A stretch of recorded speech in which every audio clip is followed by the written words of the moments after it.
आखिर क्यों है सर्दियाँ इतनी खास? कभी सोचा है आपने? सर्दियाँ आते ही मन मचल उठता है, गुनगुनी सी धूप में बैठना अच्छा लगता है और उसके साथ ढेर सारी रेसिपियाँ, ढेर सारी यादें पूरे परिवार के साथ हम बनाते हैं सर्दियों में। तो आपके जहन में कौन सी ऐसी याद है सर्दियों की? मुझे ज़रूर बताइएगा। तो चलिए शुरू करती हूँ आज का ये खूबसूरत सा ब्लॉग, सर्दियाँ। जी हाँ, दिसंबर की सर्दी। तो सर्दियाँ में बहुत सी यादें होती, जैसे बचपन में हम जब साग आता था तो सब मिल के उसे बीनते थे। शायद अब वो लोग नहीं करते हैं, सब अलग अलग रहते हैं। पर मुझे तो आज भी याद है जब मेरे पापा ढेर सारा साग लाते थे तो मम्मी बैठती थी काटने के लिए। हम भाई बहन एक एक लेके इकट्ठा करके उन्हें देते थे कि ये साग जल्दी बन जाए, और ताकि इससे ढेर सारे टेस्टी टेस्टी मम्मी पराठे बनाए, सब्जी बनाए और रायता बनाए। साथ में वो गाजर जो सिर्फ सर्दियों की ही भाती है, गर्मियों में तो महज रह जाती है। सर्दियों की गाजर, वो उत्सुकता, गाजर का हलवा जिसे बनने में लगता है काफ़ी टाइम।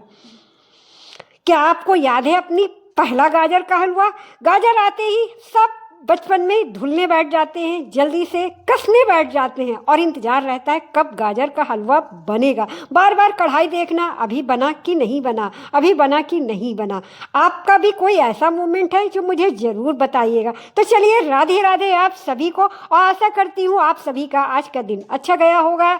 और सर्दियाँ शुरू हो गई हैं तो कृपया आप सभी अपना अपना ध्यान रखें, और हो सके तो बाहर कोई कंबल या छोटी रजाई जरूर रखें बेजवान जानवरों के लिए, क्योंकि उन्हें भी ठंड लगती है। हमेशा की तरह यही कहूँगी कि एक छोटा सा किया गया काम किसी को खुशी दे सकता है, किसी की जान बचा सकता है। तो आज मैं बना रही हूँ हम सभी की प्यारी थाली, यानी कि सरसों का साग और मक्के की रोटी, जो इसके बिना सर्दियां अधूरी हैं। जी हाँ, सर्दियों में कुछ ही एक चीज़ें तो होती हैं जो हम सभी की फेवरेट होती हैं, उनमें से ये एक है सरसों का साग।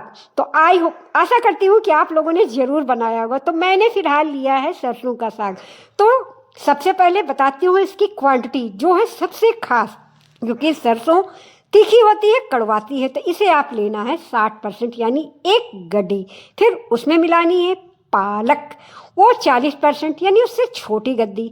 फिर उसके बाद लेनी है बथुए का साग, तो वो लगभग 20%, उससे भी छोटी गड्डी। सबको अच्छे से धुल के काट लेना है, क्योंकि हरी सब्जियां हमें पहले धुली जाती हैं फिर काटनी है। तो अगर आपके पास बटुई हो तो बटुई में बनाइएगा। फिलहाल मैंने ना बटुई चढ़ाई है और ना ही कुकर, क्योंकि कुकर में इसका पंछिट्टापन आ जाता है। मैं बना रही हूँ कढ़ाई में। तो कढ़ाई में मैंने केवल 1 गिलास छोटा पानी डाला था। फिर थोड़ी सा नमक के साथ तीनों साग थे मिक्स करके ऐड कर दिए। फिर उसमें 5 से 7 कली लहसुन की, 2 हरी मिर्चें और हींग डाल के उबलने दिया। जब एक भाप पक गई तो अब मैंने ऐड किया है इसमें मक्के का आटा। जी हाँ, मक्के के आटे से लगेगा आलन, जिसके बिना सरसों का साग अधूरा है। तो कोशिश करिएगा कि इसमें आप मक्के का आटा लगाएं, और बस मक्के का आटा हमें धीरे धीरे डालना है। तो मैंने लगभग कटोरी में 4 से 5 चम्मच मक्के का आटा लिया था, जिसे धीरे धीरे करके डाला है। फिर चलाती गई। फिर थोड़ा सा डाला बटर, और बटर डाल के इसे अच्छे से मैंने मिक्स किया। मैंने कोई मथनी का इस्तेमाल नहीं किया है, ऐसे ही घोटा है चमचे की सहायता से, जिसमें थोड़े से रेसे रहेंगे, लेकिन आपको दिखने में लग रहा होगा कि प्रॉपर ये घुट गया। फिर क्या था, तैयार करना है इसका एक स्पेशल तड़का, जिसके बिना साग है अधूरा। तो तड़के के लिए मैंने प्याज, लहसुन, टमाटर का इस्तेमाल किया, क्योंकि ढाबे स्टाइल बनाना है ना, तो सारी चीज़ें देसी घी में ऐड कर देनी। हींग, जीरा डालना है और छौंक लगा देना। फिर उसके बाद साग ऐड कर देना है। फिर कुछ देर पकाना है। इसके बाद एक तड़का इसमें और लगता है देसी घी का।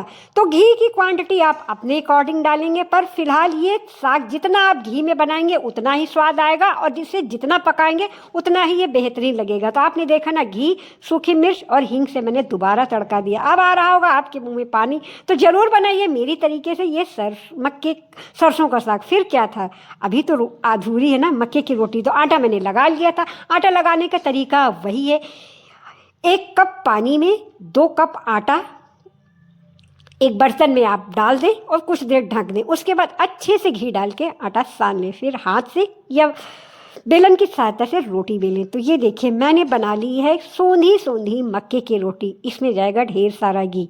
अगर आप चाहें तो एक पॉलीथीन में भी थोड़ा सा घी लगा के उसमें लोई रखें, फिर दबा दें, उससे भी आपकी रोटी बन जाएगी। तो अब लग गई है मेरी ये विंटर स्पेशल थाली, जिसमें है मक्के की रोटी, बेसन का गर्मा गर्म हलवा, साथ में है साग, बूंदी का रायता, सैलेड और भरवा मिर्ची, और ये गया ढेर सारा बटर, बेसन का हलवा। अब मुंह में पानी आ रहा है। तो फेसबुक वालों मेरे पेज को फॉलो कर लो, लाइक कर लो, और ऐसी ही रेसिपीज़ के लिए इंतज़ार करिएगा। मेरे चैनल को यूट्यूब वालों सब्सक्राइब कर लो, फेसबुक वालों कमेंट करके बताइए आज की थाली आपको कैसी लगी। और सर्दियों में बेसन का हलवा हमें ऊर्जा देता है, तो ज़रूर बनाइए गर्मा गर्म ढेर सारे घी के साथ ये बेसन का हलवा। रेसिपी मैं बहुत जल्दी शेयर करूँगी। मेरे मुंह में आ रहा है पानी ये थाली देख के, क्योंकि इसे बनाने में मुझे लगा है 1.5 घंटे। पर सच कहूँ आज की मेहनत मेरी रंग लाई है।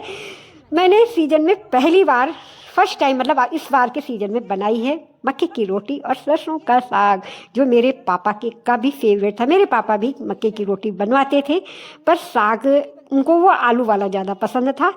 बाकी सब कुछ अच्छा है। स्वस्थ रहिए, मस्त रहिए, ऐसे ही मेरे वीडियोस देखते रहिए। और हाँ, बाहर कोई पुराना कम्बल या चादर जरूर डालें, जिससे कोई कुत्ता, जो भी जानवर हो, वो बैठ सके। तो भाई अब किस बात की देरी है, लाइक कर दो, कमेंट कर दो थाली को। मेरे यूट्यूब से देख रहे हो तो चैनल को सब्सक्राइब कर लो।